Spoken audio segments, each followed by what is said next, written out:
Ne e frică atunci când vedem vulnerabilitățile în alții și fugim.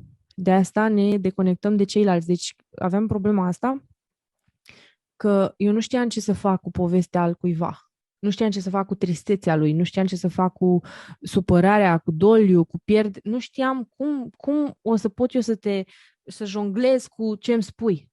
De ce? Pentru că eu nu știam cum să jonglez cu ce era și în mine.